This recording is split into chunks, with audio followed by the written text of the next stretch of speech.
मध्य प्रदेश के नरसिंहपुर जिले में पड़ता है खामरिया गांव। इस गांव में रहने वाले ज्यादातर लोग खेती बाड़ी से जुड़े हुए हैं। इनमें से एक है ताराचंद जी, जो आज खामरिया गांव के किसानों के लिए एक नायक हैं। कृषि के प्रति सूझबूझ और ज्ञान ने ताराचंद को दूसरे किसानों से अलग बनाया है। ताराचंद स्थानीय किसानों की समस्याओं को सुनते हैं और उसके लिए बेहतर विकल्प तलाशने की कोशिश करते हैं। सालों तक अर्जित किया हुआ ज्ञान और प्रशिक्षण ही उन्हें दूसरे किसानों से बेहतर बनाता है। ताराचंद स्थानीय गांव के किसानों को जैविक ढंग से की गई खेती के लिए प्रोत्साहित कर रहे हैं। उनका मानना है कि जैविक खेती करने से किसान अधिक लाभ कमा सकता है, साथ ही इससे मिट्टी की गुणवत्ता को पहले से बेहतर बनाया जा सकता है। जो मिट्टी है वो दानेदार हो, चाय पत्ती की तरह मुलायम और दानेदार। कोई पानी हम डालें तो वो सोख ले, जड़ें गहरी तक जाएं, जड़ों में वो राइजोम की गठाने बने। मिट्टी को निकाल करके और ऐसा हम अगर उसको सूंघते हैं तो उसमें सोंधी खुशबू आनी चाहिए। तो ये अगर खेती में आती है तो वो जमीन को सजीव कह सकते हैं, जीवित। ऐसी सजीव मिट्टी में आप जो भी डालोगे बढ़िया उगेगा। दरअसल कुछ सालों पहले खामरिया गांव का किसान खेती करने के लिए भारी मात्रा में रसायन का इस्तेमाल करता था। उन्हें लगता था कि रासायनिक खेती से फसलों की गुणवत्ता बढ़ेगी, जिससे उन्हें पहले के मुकाबले ज्यादा आमदनी हो सकेगी। हालांकि रासायनिक खेती का इस्तेमाल करने के बाद भी किसानों को फसलों से उतना लाभ नहीं मिल रहा था जितनी उनकी अपेक्षा थी, और न ही रासायनिक खेती से उनकी आर्थिक स्थिति में कोई सुधार हो सका। लेकिन ताराचंद ने खामरिया गांव के किसानों की सोच को बदलने की ठानी।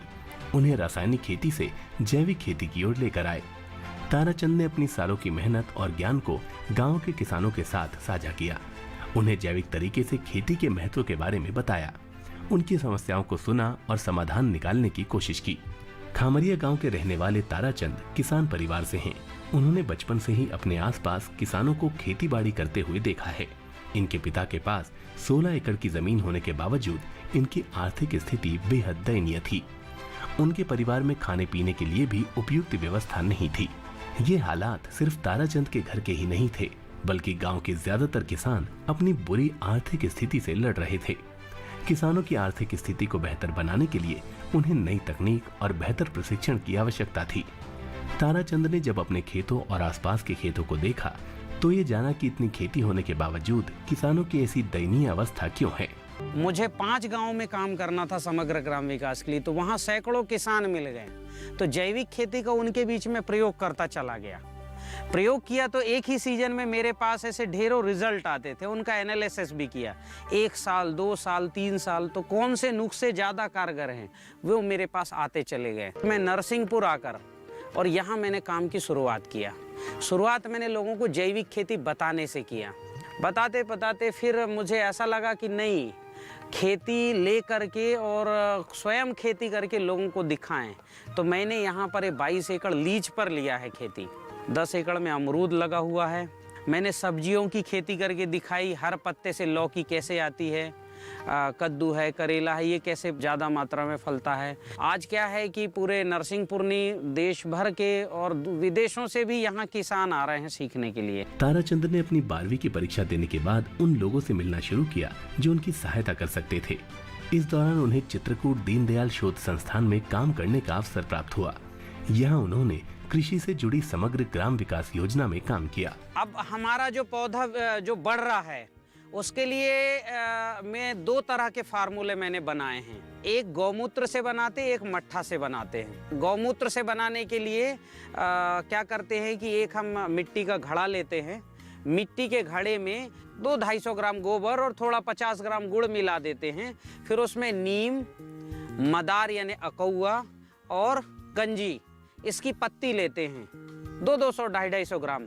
ये पत्ती भी लेके उसमें पूरा मिक्स कर देते हैं और उसमें जो है गौमूत्र से भर देते हैं मटके को, और मटके का मुंह रुमाल से बांध के और छांव में रख देते हैं। हर 7 दिन में गौमूत्र निकालते हैं और नया गौमूत्र उसमें डाल देते हैं। तो जो गौमूत्र निकला ये हर्बल कीट नियंत्रक और न्यूट्रिशन मैनेजमेंट, ये पोषक तत्वों की पूर्ति करता है। फिर दूसरा हम क्या करते हैं कि किसी भी पारदर्शी, चाहे प्लास्टिक का हो या कांच का हो, इसमें मट्ठे को छान के डाल देते हैं। इसके बाद वहाँ पर एलोवेरा का जेल, हर्र, आंवला, बहेड़ा, ये हम फोड़ करके, नीम के निम्बोली ये फोड़ के डाल देते हैं। और डालने के बाद 7 दिन इसको रखते हैं, इसको धूप दिखाते हैं। फिर इससे मट्ठे को निकाल लेंगे और नया मट्ठा इसमें डाल देंगे। मटेरियल वही रहेगा जो इसके अंदर है। तो हर हफ्ता हमको 8-10 लीटर मट्ठे वाला सडरस और मटके से गौमूत्र वाला कीट नियंत्रक दोनों प्राप्त होता है। ताराचंद समग्र ग्राम विकास योजना के तहत 5 गांवों से जुड़े। यहाँ उन्होंने किसानों की समस्याओं को सुना और उनका हल निकालने के लिए अपने अर्जित ज्ञान को साझा किया। यहाँ उन्होंने किसानों को जैविक खेती करने के लिए प्रोत्साहित किया। किसानों ने ताराचंद के बताए जैविक खेती के तरीकों को अपनाया और अपनी फसलों में हो रहे बदलावों को उनसे साझा किया। गोबर का ढेर है, गोबर, पत्ती, चारा, भूसा, ये सबको ट्राली में भर के लाके हम जो है जमीन पे गिरा देंगे। और जो थोड़ा ऊंचा ढेर बनता है 3-4 फुट का, उसको फैला देंगे, 2.5 फुट का वो हो। फिर इस पे हम जो है पानी का पूरा घोल डालते हैं, पूरा पानी से पूरा ऊपर तक नीचे भिगा देते हैं। उसके बाद हर हफ्ते सजीव जल, मतलब पंचगव्य और जीवाणुओं का घोल, इसको उसके ऊपर डालते हैं। तो वो गोबर जो है 1.5 महीने में, 45 दिन 50 दिन में पूरी तरह से डिकम्पोज हो जाता है। जैविक खेती करने के लिए इन बातों का ध्यान रखना जरूरी है। सबसे पहले मिट्टी पर उपचार किया जाता है और उसे सजीव बनाया जाता है। सजीव मिट्टी वो मिट्टी होती है जिसमें ऐसे जीवाणु होते हैं जो मिट्टी को उर्वरक बनाते हैं। सजीव मिट्टी को पहचानना बेहद आसान है। अगर सजीव मिट्टी देखने में दानेदार हो और उसे सूंघने पर सौंधी सौंधी खुशबू आए, साथ ही जैसे ही आप सजीव मिट्टी में पानी छोड़ते हैं तो वो पानी को सोख लेगी। इससे पौधे की जड़ें गहराई तक जाएंगी और राइजोम की गांठें बन जाएंगी, जिससे पौधे स्वस्थ और पोषक रहते हैं। बीते कुछ दशकों के दौरान भारत में रासायनिक खादों का प्रयोग बढ़ा है, जिसकी वजह से खेती से लेकर आम आदमी के जीवन में इसका बुरा प्रभाव पड़ा है। हालांकि किसानों को रासायनिक खेती से उत्पादन में बढ़ोतरी तो मिली है, लेकिन मिट्टी की उर्वरकता पर इसका बुरा प्रभाव पड़ा है। वहीं लोगों को रासायनिक खेती से उत्पन्न हुए खाद्यान्नों से कैंसर जैसी भयानक बीमारियों का सामना करना पड़ रहा है। यही वजह है कि भारत सरकार जैविक खेती को बढ़ावा दे रही है और ज्यादातर किसानों का रुझान जैविक खेती की ओर बढ़ रहा है। इससे उनकी आमदनी भी बढ़ी है और मिट्टी की उर्वरक क्षमता भी बेहतर हो रही है।